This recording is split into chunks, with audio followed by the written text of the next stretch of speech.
Menilai peluang SIDO muncul di ketidakstabilan ekonomi dan mengkaji good corporate governance perusahaan untuk keberlanjutan perusahaan. Perkenalkan, kami dari Galvest Capital. Saya Muhammad Hasbi dan rekan-rekan saya. Kami bangga mewakili Gunadarma untuk lomba KBMK tahun ini. Kami merekomendasikan buy pada saham SIDO dengan target price Rp735 dengan jangka waktu 1 tahun dari harga awal Rp685. SIDO merupakan produsen jamu modern terbesar di Indonesia dengan konsep modernkan jamu untuk memenuhi gaya hidup masa kini dengan tag yang terkenal, orang pintar minum tolak angin. SIDO juga beroperasi di luar negeri, Nigeria, Filipina, dan dengan jaringan distribusi seluruh Indonesia. Anak usaha SIDO ada 4. 1. PT Muncul Mengkar adalah anak perusahaan yang berfokus di distribusi dan semua produk SIDO muncul melalui jaringan distribusi yang tersebar di seluruh Indonesia. 2. PT Semarang Herbal Indoplant adalah anak perusahaan yang berguna untuk pabrik ekstraksi bahan baku, berguna untuk kebutuhan internal maupun eksternal. Yang ketiga, PT Berli Komulia Pharma adalah perusahaan farmasi yang diakuisisi SIDO muncul pada 2014. Muncul Nigeria Limited digunakan untuk memanfaatkan potensi pasar Nigeria dan negara-negara Afrika. Kegiatan utama usaha adalah 1. Herbal dan suplemen, 2. Makanan dan minuman, dan yang terakhir adalah farmasi. Kita akan bahas mengenai profil industri dari industri farmasi. Industri farmasi di Indonesia merupakan salah satu sektor yang penting dan strategis bagi pembangunan ekonomi nasional. Industri ini memiliki peran krusial dalam menyediakan kebutuhan obat-obatan dan produk kesehatan bagi masyarakat luas. Farmasi merupakan sektor yang menjanjikan di Indonesia. Akibat meningkatnya permintaan, pemerintah telah memasukkan sektor perangkat medis dan farmasi sebagai bagian dari sektor prioritas.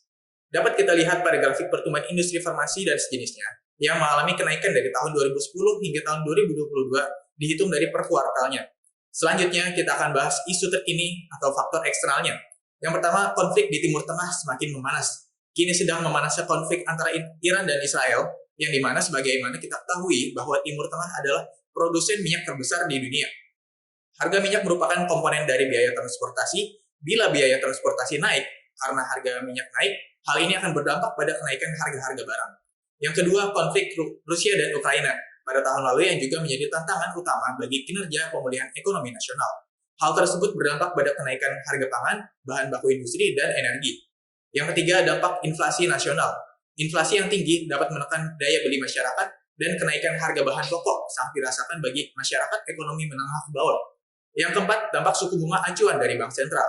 Kebijakan The Fed untuk menahan suku bunga acuan secara tidak langsung bisa berpengaruh terhadap arus modal global, termasuk kehadiran investasi di Indonesia. Selanjutnya kita akan menganalisa industri farmasi dengan menggunakan 5 kekuatan Porter. Yang pertama, ancaman pendatang baru dalam industri farmasi tergolong rendah.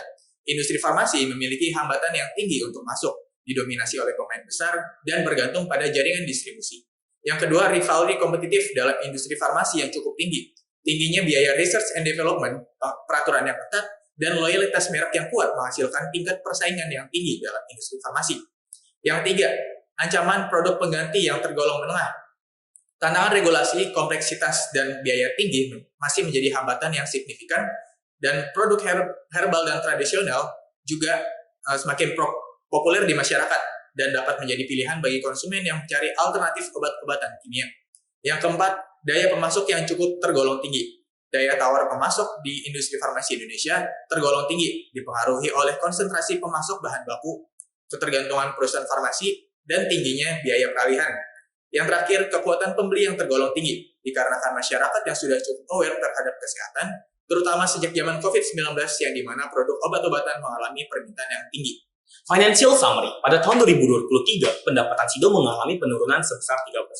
Ini dikarenakan total penjualan yang mengalami kontraksi sebesar 8%, di mana ini akibat dari penurunan terbesar produk olahan jamu, herbal, dan suplemen sebesar 11%, dan dilanjutkan oleh farmasi yang sebesar 19%.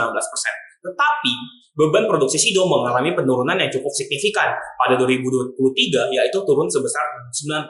Ini bisa kita lihat dari gross profit margin yang mengalami kenaikan dari 55,95% menjadi 56,61%. Tapi, net profit margin SIDO mengalami penurunan dari 28,42% menjadi 26,66%. Penurunan ini terjadi karena adanya pencadangan piutang yang tidak tertagih, dan kami memiliki pandangan bahwa 2024 pendapatan perusahaan akan mengalami pertumbuhan yang baik. Ini diikuti oleh pandangan internal yang yakin perusahaan akan growth 10%.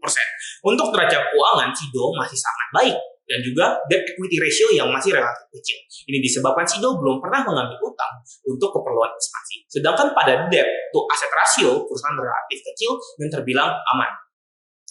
Valuasi. Menurut kami, metode valuasi dividen diskon model adalah pilihan yang tepat. Valuasi ini lebih menggambarkan situasi SIDO.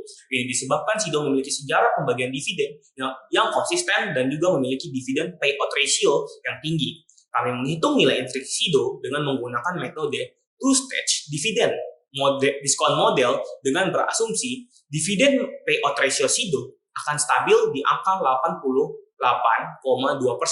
Angka ini kami dapatkan dari menghitung rata-rata dividen payout ratio dari tahun 2014 hingga 2023. Untuk laba bersih SIDO didapatkan dari forecast laporan laba bersih SIDO dengan growth kisaran 9%. Perkiraan ini, growth ini didapatkan dari estimasi manajemen internal dan pertimbangan keadaan ekonomi yang tidak stabil dan kami pun mendapatkan nilai intrinsik SIDO di harga Rp735. Relatif valuasi. Kami menggunakan relatif valuasi untuk membandingkan kinerja perusahaan dengan performa masa lalu. Valuasi yang kami gunakan adalah price earning, price book value, enterprise value to EBITDA, dan enterprise value to EBIT, dan dividend yield. Bisa kita lihat grafik. Semakin mendekati garis merah, semakin mahal. Kami menggunakan metode standar deviasi. Risiko investasi yang dapat dilihat dari faktor makro seperti yang pertama, risiko inflasi, yang dapat dilihat pada 5 tahun terakhir yang bergerak fluktuatif hingga di mana puncak tertinggi berada di tahun 2022. Pada tahun 2023, SIDO mengalami penurunan laba bersih sebesar 13,9%. Hal ini akibat melemahnya daya beli dan inflasi pangan yang cukup tinggi pada tahun tersebut.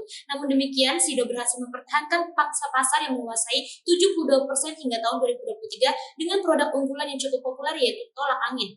Yang kedua, resiko kenaikan harga bahan baku. Tahun 2022, kenaikan harga bahan baku dipicu oleh tingginya nilai tukar dolar terhadap rupiah. Namun SIDO dapat mengendalikannya dengan baik berkat 85% bahan baku berasal dari dalam negeri. Selain itu, strategi untuk mengantisipasi resiko fluktuasi harga, SIDO menaikkan harga jual sejak kuartal 1 2022 dengan melakukan penyesuaian harga di awal tahun 2023. Yang ketiga, risiko geopolitik.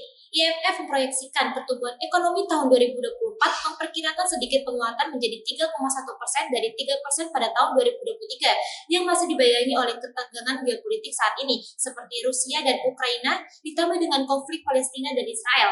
Namun SIDO tidak khawatir karena mayoritas bahan bakunya yang berasal dari dalam negeri. Lalu dari faktor ESG, SIDO berkomitmen pada keberlanjutan sebagai kunci keberhasilan jangka panjang dengan fokus pada pertumbuhan ekonomi, tanggung jawab sosial, dan pelestarian lingkungan.